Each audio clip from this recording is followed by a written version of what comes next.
इस वीडियो में हम बात करेंगे मून के बारे में कि मून कैसे बना, अकेला मून कैसे पृथ्वी पर जीवन को नष्ट कर सकता है, मून को होलो क्यों कहा जाता है, मून पर घंटियां क्यों सुनाई देती हैं, मून की सतह से कब कब और हम क्या क्या लेकर आए हैं, नासा ने वो कौन सा एक्सपेरिमेंट किया था जिसको आज तक नासा ने गुप्त रखा है, उससे निकलने वाली जानकारियाँ किसी से भी साझा नहीं की गई है, मून का स्ट्रक्चर कैसा है, fake landing, alien concept, moon पर बनने वाले घर और उसका भविष्य, इन सारी चीजों के साथ सबसे जरूरी चीज जो इस वीडियो में हम जानेंगे वो ये कि क्यों कोई भी देश मून के मामले में किसी दूसरे देश की स्पेस एजेंसी के ऊपर भरोसा नहीं करता। हाँ जी, सच्चाई यही है। क्या लगता है आपको, जब भारत के इसरो ने विक्रम लैंडर को मून की सतह पर जंप कराया था तो क्या वो दिखावा था? नहीं भाई साहब, ये उछल कूद लोगों को दिखाने के लिए नहीं की गई थी कि हमारे पास ये टेक्नोलॉजी है कि हम मून की सतह पर अपने लैंडर को जंप करा सकते हैं। और कमाल की बात ये है कि पूरी दुनिया में, अखबारों में, यहाँ तक कि हमारे इसरो वैज्ञानिकों ने भी मीडिया में यही बात कही है कि ये एक टेक्नोलॉजिकल डेमोन्स्ट्रेशन था, जबकि ऐसा कुछ भी नहीं था। सच्चाई बताई ही नहीं गई है, जबकि इसके पीछे का मकसद कुछ और था और ये बात मैं इस वीडियो में साबित कर दूंगा। तो चलो शुरू से शुरू करते हैं। तो आखिर हमारा चंद्रमा कैसे बना? इसके पीछे जो सबसे पहली थ्योरी दी गई है वो ये कि एक बड़ा सा एस्टेरॉयड पृथ्वी के पास से भटकता हुआ गुजर रहा था और पृथ्वी के गुरुत्वाकर्षण ने यानी ग्रेविटी ने उसको खींच लिया और ये ग्रेविटी के चक्कर में फंसकर बार बार पृथ्वी का चक्कर लगाने लगा, जिसे आज हम मून के नाम से जानते हैं। लेकिन अगर आप इंटरनेट पर सर्च करोगे तो वहाँ साफ साफ लिखा हुआ है कि मून एक एस्टेरॉयड नहीं है। पर क्यों नहीं है? इसके पीछे वैज्ञानिकों ने कारण दिया है कि जो मून का साइज है, इतने बड़े साइज का एस्टेरॉयड नहीं होते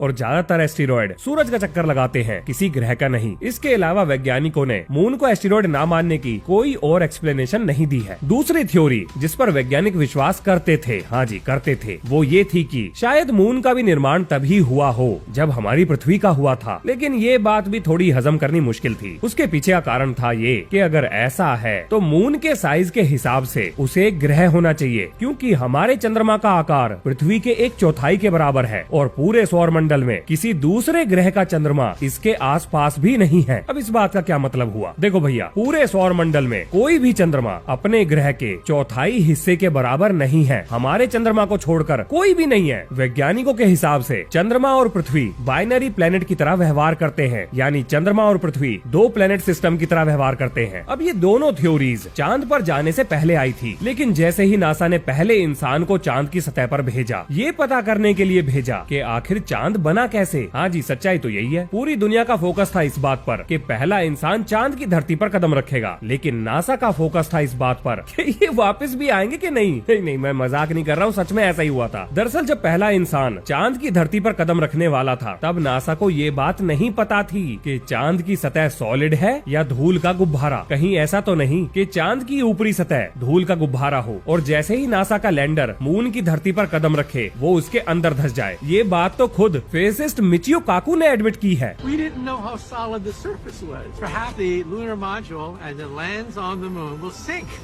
So we simply kept our fingers crossed and hope that the surface of the moon was solid. अब देखो, नासा ने मून पर 6 मैन्ड मिशन भेजे हैं जो अब तक लगभग 362 किलोग्राम 874 ग्राम वजन के पत्थर चांद की धरती से उठाकर पृथ्वी पर ले आए हैं, जिन्हें हम लूनर रॉक भी कहते हैं। इसके अलावा मून पर एटमॉस्फेरिक सैंपल, मून की धरती में ड्रिल और भी दुनिया भर के बहुत सारे एक्सपेरिमेंट किए गए हैं। और ये सारे प्रयोग सिर्फ यही पता करने के लिए किए गए थे कि आखिर पृथ्वी के चारों तरफ चक्कर लगाता हुआ ये गोला बना कैसे है। चलो यहाँ पर एक बात और क्लियर कर देता हूँ। आपको क्या लगता है कि एस्ट्रोनॉट मून की सतह पर गए, पत्थर उठाए और धरती पर ले आए और नासा शाहरुख खान बन के बाहें फैलाए उनका स्वागत करेगा? नहीं, बिल्कुल भी नहीं। आपको यकीन नहीं होगा, नासा ने पूरी प्लानिंग कर रखी थी कि अगर मून से कोई एलियन बैक्टीरिया आता है तो इन एस्ट्रोनॉट्स को एक चेम्बर में बंद करके निपटा दिया जाएगा। हाँ, सुनने में बुरा लग रहा है, लेकिन सच्चाई यही है। नासा ने एक मोबाइल क्वारंटीन फैसिलिटी बना ली थी और जैसे ही एस्ट्रोनॉट मून की सतह से धरती पर वापस आए, उन्हें क्वारंटीन कर दिया गया और सबसे पहले इन एस्ट्रोनॉट्स के पास चूहों को छोड़कर देखा गया कि क्या इन चूहों में किसी तरह का बदलाव आता है। और पूरी तसल्ली हो जाने के बाद ही ये एस्ट्रोनॉट्स उस क्वारंटीन फैसिलिटी से बाहर निकले। मतलब कुल मिला के हम कह सकते हैं मून की सतह पर कोई भी एलियन बैक्टीरिया नहीं है, ऐसा हमें बताया गया है। सच्चाई? वेल, सच्चाई का तो किसी को भी नहीं पता, मतलब आम पब्लिक में नहीं पता। आज भी अगर कोई लूनर मिशन होगा तो मून की सतह से आने वाला सैंपल पहले क्वारंटीन क्लीन ही किया जाएगा। अब ये जो सैंपल एस्ट्रोनॉट्स वहाँ से उठाकर ले आए थे, इनकी जांच पड़ताल करने के बाद एक नई थ्योरी सामने आ गई। अब इससे पहले कि मैं आपको उस थ्योरी के बारे में बताऊं, आपको ये पता होना चाहिए कि इस नई थ्योरी से पहले जो सबसे ज्यादा पॉपुलर थ्योरी थी, चांद के बनने की सबसे पॉपुलर थ्योरी, जो नई थ्योरी आने के बाद पूरी तरह से धराशायी हो गई, वो भी पता होनी चाहिए। तो वो थी ये कि एक थिया नाम का ग्रह हमारी पृथ्वी से टकराया और उसके टकराव से पृथ्वी के जो टुकड़े चारों तरफ बिखर गए, वो इकट्ठा होकर हमारी पृथ्वी का चक्कर लगाने लगते हैं, जिससे निर्माण होता है मून का। लेकिन ये थ्योरी अब गलत प्रूव हो चुकी है। अब बताता हूँ कैसे। देखो, अगर थिया नाम का प्लेनेट हमारी धरती से टकराकर धरती के कुछ टुकड़े और थिया के कुछ टुकड़े धरती के चारों तरफ बिखेर देता है और उनका इकट्ठा होने पर हमारा चांद बनता है, तो इसका मतलब ये हुआ कि चांद की सतह पर थिया नाम के ग्रह के टुकड़े जरूर मिलने चाहिए। लेकिन कमाल हो गया, चांद से जो पत्थर उठाकर धरती पर वापस लाए गए, उनका कंपोजिशन लगभग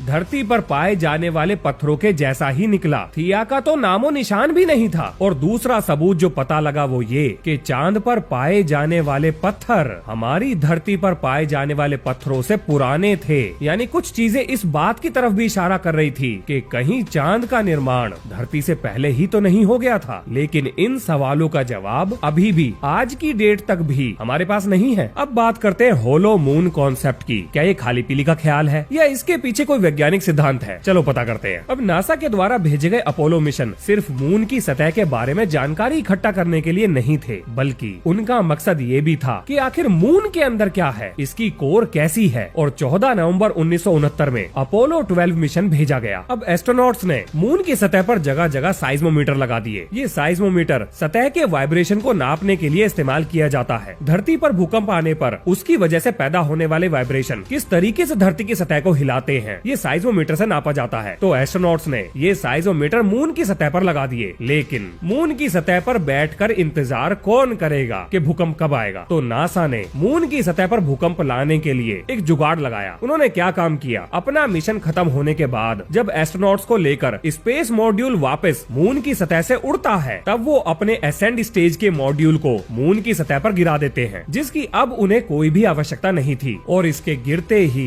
मून की सतह पर वाइब्रेशन पैदा हो गए। लेकिन ये वाइब्रेशन खास थे, क्योंकि ये वाइब्रेशन बार बार आगे और पीछे चल रहे थे। यानी मून की सतह एक घंटे की तरह बज रही थी, बैल की तरह बज रही थी, जिससे ये बात साबित हो रही थी कि मून अंदर से खोखला है। क्योंकि ठोस चीजें बैल की तरह नहीं बजती, घंटी की तरह तो बिल्कुल भी नहीं बजती। ये साइज्मिक डाटा नासा के वैज्ञानिकों ने धरती पर बहुत क्लियरली ऑब्जर्व किया था, जिसके साथ सबसे बड़ी परेशानी ये थी कि इस चीज की उम्मीद किसी को भी नहीं थी। ये बिल्कुल उम्मीद से उलट था। और ये वाइब्रेशन 2-4 मिनट के लिए नहीं थे, बल्कि 1 घंटे से ज्यादा समय तक ये वाइब्रेशन लगातार सुनाई देते रहे। मतलब साइज्मोमीटर को सुनाई देते रहे। तो क्या हम ये कह सकते हैं कि अपने चंदा मामा अंदर से होलो हैं, खोखले हैं? वेल, इसका जवाब देना थोड़ा मुश्किल है। लेकिन नासा ने अपोलो 17 मिशन में यानी अपोलो 17 में जो एक्सपेरिमेंट्स किए थे, उनमें एक एक्सपेरिमेंट था चैपल बेल। चप्पल बेल नहीं, चैपल बेल। अब इस एक्सपेरिमेंट में नासा ने क्या किया, इससे क्या निकला, ये इस एक्सपेरिमेंट को करने के 50 साल बाद भी नासा ने क्लासीफाई ही रखा है। कोई भी जानकारी किसी को भी साझा नहीं की है। अगर हम थोड़ा सा कॉमन सेंस इस्तेमाल करें तो ऐसी कौन सी जानकारियां हो सकती हैं जो हम दूसरों से साझा नहीं करना चाहेंगे? या तो कुछ ऐसा होगा जिससे हम फायदा उठाना चाहें और किसी और को इस बात का पता ना लग जाए, इसलिए उसे सीक्रेट कर दे। या फिर कुछ इतना ज्यादा डरावना भी हो सकता है जो मास पैनिक क्रिएट कर सके और इसी कारण की वजह से उसे क्लासीफाई कर दिया गया। इसके अलावा और कोई लॉजिकल एक्सप्लेनेशन मुझे तो समझ में नहीं आ रही है। चलो आपको एक और चीज बताता हूँ जो सिर्फ मून पर ही देखने को मिलती है। जरा सोचिए, हम पृथ्वी की सतह में जितनी ज्यादा गहराई पर जाते हैं, हमें उतनी पुरानी सतह देखने को मिलती है। लेकिन क्या ये चीज मून पर भी लागू होती है? नहीं, बिल्कुल भी नहीं। मून पर बिल्कुल उल्टा है। मून की सतह पर पाई जाने वाली चीजें, मिट्टी, पत्थर, मून को खोदकर निकाली गई मिट्टी से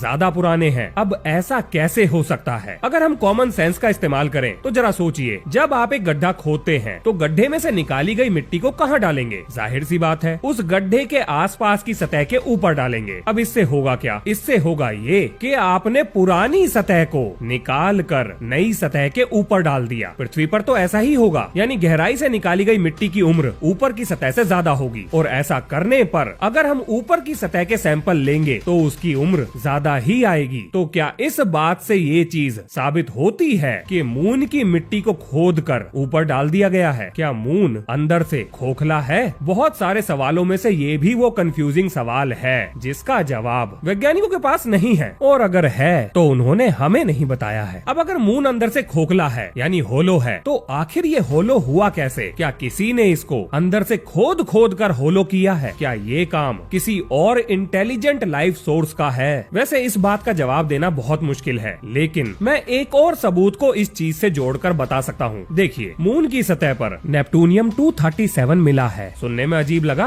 नहीं लगा होगा, अब लगेगा। ये वो रेडियो एक्टिव एलिमेंट है जो नेचर में पाया ही नहीं जाता, बल्कि इनको लैब में बनाया गया है। अब ये कैसे हो सकता है? मून की सतह पर कौन लेबोरेटरी खोल के बैठा है? ऐसी लेबोरेटरी जहाँ रेडियो एक्टिव एलिमेंट्स को बनाया जा रहा है। मून की सतह पर ऐसे हैवी एलिमेंट्स भी पाए गए हैं या रेयर अर्थ मेटल्स भी पाए गए हैं जो धरती पर बहुत ही कम मात्रा में हैं। आखिर ये सब मून पर कर क्या रहे हैं? वेल, यही तो वो सवाल है जिनके जवाब ढूंढे जा रहे हैं या फिर ढूंढे जाने का दिखावा किया जा रहा है। अब जो मैं बताने जा रहा हूँ उसे बहुत ध्यान से सुनिएगा। इसरो ने चंद्रयान 3 मिशन में विक्रम लैंडर को मून की सतह से ऊपर उछाला और थोड़ी दूरी पर वापस कुदा दिया, और पूरी दुनिया इसे इंडिया की टेक्नोलॉजिकल एडवांसमेंट का शो ऑफ मानकर तारीफों के पुल बांध रही थी। इसरो के वैज्ञानिक भी यही बात कह रहे थे। लेकिन क्या आपको यकीन है कि हमने इतना सारा पैसा और समय खर्च करके अपनी टेक्नोलॉजी को शो ऑफ करने के लिए विक्रम लैंडर को उछाला? नहीं, ऐसा बिल्कुल भी नहीं है। देखिए, किसी भी देश की स्पेस एजेंसी किसी भी दूसरे देश की स्पेस एजेंसी के द्वारा दी गई जानकारी पर बिल्कुल भी विश्वास नहीं करती है। जब नासा ने ये बात कही कि मून होलो है, तो उन्होंने भी इसी से मिलता जुलता एक एक्सपेरिमेंट किया था। मुझे पूरा डाउट है कि अपने इसरो के वैज्ञानिकों ने भी इसी एक्सपेरिमेंट को वापस दोहराया है, जिसकी जानकारी पब्लिक डोमेन में नहीं दी गई है। सिर्फ उछल कूद करने के लिए इतने पैसे और मेहनत का रिस्क अपना इसरो नहीं उठाएगा, क्योंकि उछल कूद के चक्कर में मान लो कुछ गड़बड़ हो जाती तो आगे का काम कौन करता?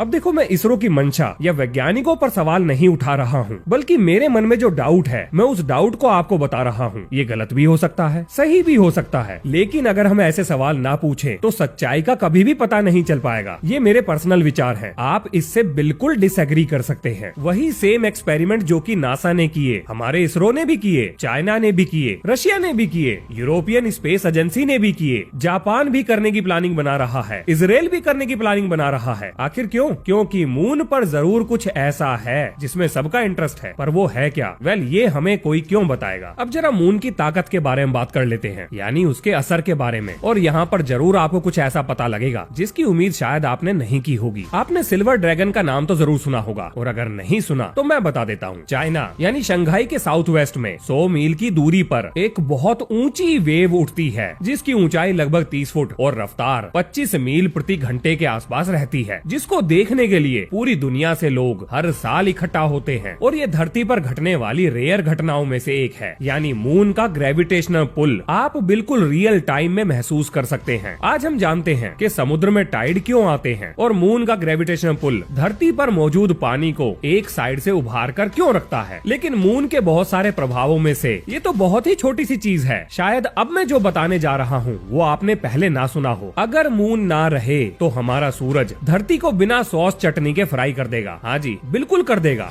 This is the sun. This is the earth without the EM field. पर कैसे? देखिए, मून की ग्रेविटी धरती के अंदर मौजूद इसकी कोर को रोटेट करने में मदद करती है। ये मून की ही ग्रेविटी है जिसकी वजह से धरती का कोर घूमता है, और इस कोर के घूमने की वजह से धरती का मैग्नेटिक फील्ड बनता है, और ये मैग्नेटिक फील्ड सूरज से आने वाले रेडिएशन के खिलाफ धरती की प्रोटेक्शन शील्ड है, जो अगर हट गई तो सूरज हमें भून देगा। हाँ जी, बिल्कुल भून देगा। अगर मून के ना रहने से सूरज हमें भून सकता है, तो मून के ना रहने से और क्या क्या हो सकता है। उम्मीद करते हैं ऐसा कभी ना हो, लेकिन अगर हो गया तो सबसे पहले टाइड काम करना बंद कर देंगे। उसके बाद हमारी धरती अपनी एक्सिस पर वॉबल करने लगेगी, यानी एक पॉइंट पर घूमने के बजाय एक सर्कल में बहुत तेजी से हिलना शुरू कर देगी। हमारे अर्थ की घूमने की रफ्तार भी धीमी हो जाएगी। धरती पर मौजूद ज्यादातर आइस कैप पूरी तरह से पिघल जाएंगे। सारा पानी उन शहरों की तरफ दौड़ने लगेगा जो समुद्र किनारे बसे हैं, वो पूरी तरह से डूब जाएंगे। धरती के कुछ हिस्सों में बहुत जबरदस्त ठंड और दूसरे हिस्सों में बहुत जबरदस्त गर्मी पड़ेगी, जीवन मुश्किल हो जाएगा। मून सिर्फ धरती को स्टेबल ही नहीं करता बल्कि डीप स्पेस से आने वाले बड़े बड़े पत्थर यानी एस्टेरॉइड्स को भी एक बॉडी गार्ड की तरह रोकता है, अपनी तरफ खींच लेता है। धरती और मून के बीच में बिल्कुल परफेक्ट तालमेल है, जिसकी वजह से धरती पर जीवन संभव हुआ है। चलो एक और मजे की बात सुनो। सूरज का डायामीटर मून से 400 गुना ज्यादा है, लेकिन मून पृथ्वी के सूरज के मुकाबले 400 गुना पास है, इसीलिए बिल्कुल परफेक्ट सोलर एक्लिप्स बनते हैं। क्या लॉटरी लगी है हमारी। इन सारी चीजों की वजह से पृथ्वी पर जीवन भी संभव हो गया और सोलर एक्लिप्स भी देखने को मिल गए। अब देखिए, मैंने इस बात को लॉटरी कहा है, लेकिन सारे वैज्ञानिक इस बात से सहमत नहीं है। मैं सीधा पॉइंट पर आता हूँ। बहुत सारे वैज्ञानिक इस बात पर यकीन करते हैं कि मून को बिल्कुल प्रिसाइसली उसकी जगह पर रखा गया है, ये एक स्पेसशिप है। अब मैं इस चीज की बहस में नहीं जाऊंगा, ये वैज्ञानिकों का पॉइंट ऑफ व्यू है, मैंने आपको बता दिया। लेकिन क्या मून का प्रभाव सिर्फ धरती पर पड़ता है या मून का प्रभाव इंसानों पर भी पड़ता है? वेल,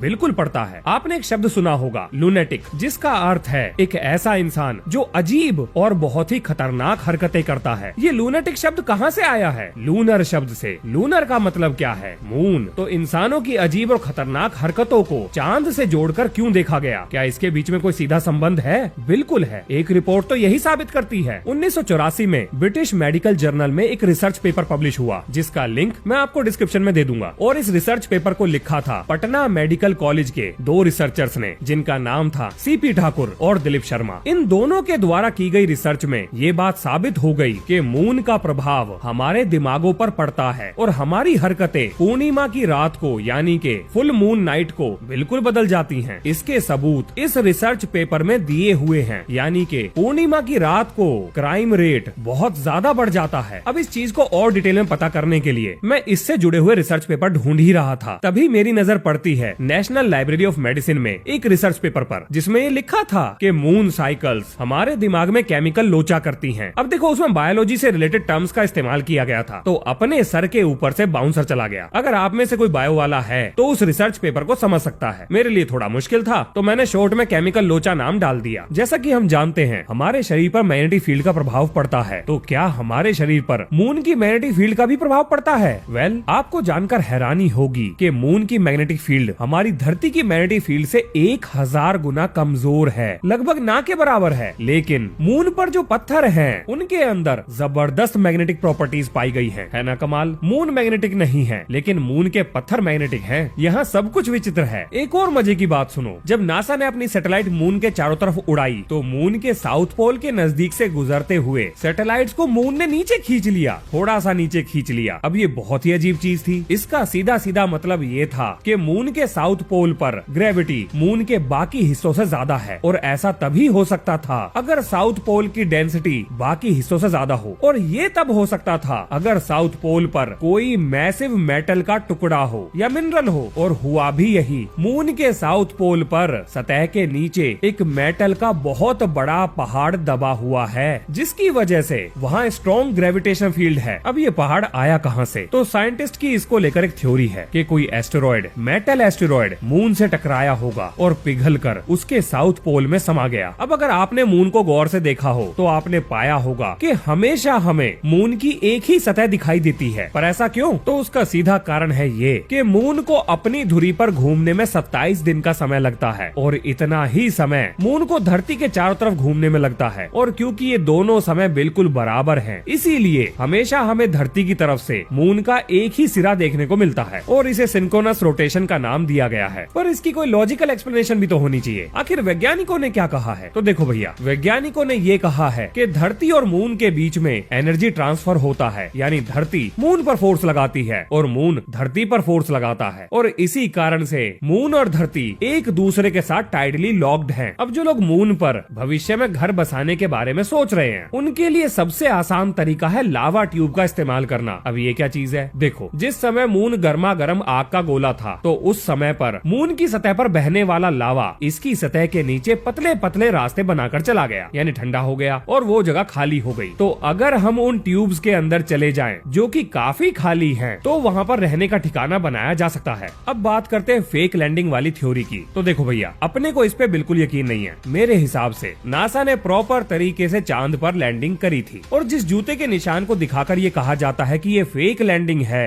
क्योंकि एस्ट्रोनॉट के जूते तो नीचे से फ्लैट होते हैं। तो उनकी जानकारी के लिए बता दूं कि इन जूतों के नीचे भी एक कवर लगाया जाता है और उस कवर में ही इस तरह के ग्रूव बने थे जिनका निशान फोटो में दिखाया गया है। अब क्या नासा को मून पर एलियंस मिले थे? वेल, इसकी जानकारी हमें नहीं है, लेकिन जो लोग इस प्रोजेक्ट से जुड़े हुए थे उनमें से कुछ लोगों ने पब्लिकली इस बात को स्वीकार किया है कि नासा के पास एलियन से जुड़ी हुई जानकारी है, ऐसी जानकारी जो नासा को मून से मिली है। अब ये बात कितनी सच है और कितनी झूठ, इसका पता लगाना मुश्किल है। अब क्या ये जानकारी सही है कि मून सैर सपाटे पर निकल चुका है? बोले तो धरती से धीरे धीरे दूर जा रहा है। हाँ जी, बिल्कुल सही है। मून हर साल लगभग 1.5 इंच धरती से दूर जा रहा है। पर क्यों? देखो, धरती और मून एक दूसरे पर ग्रेविटेशनल इफेक्ट डालते हैं। जैसे मून की ग्रेविटी धरती के पानी को ऊपर खींचती है, जिसकी वजह से टाइड बनते हैं। इस कारण की वजह से धरती की रोटेशन अपना मोमेंटम कम कर लेती है। अब क्योंकि धरती का एंगुलर मोमेंटम कम हो रहा है, तो इसको कहीं ना कहीं पर तो कंपनसेट करना ही पड़ेगा। तो इस नुकसान की भरपाई करता है मून अपनी रफ्तार बढ़ाकर। और जब मून की रफ्तार बढ़ेगी तो जाहिर सी बात है वो बाहर की तरफ खिसकेगा,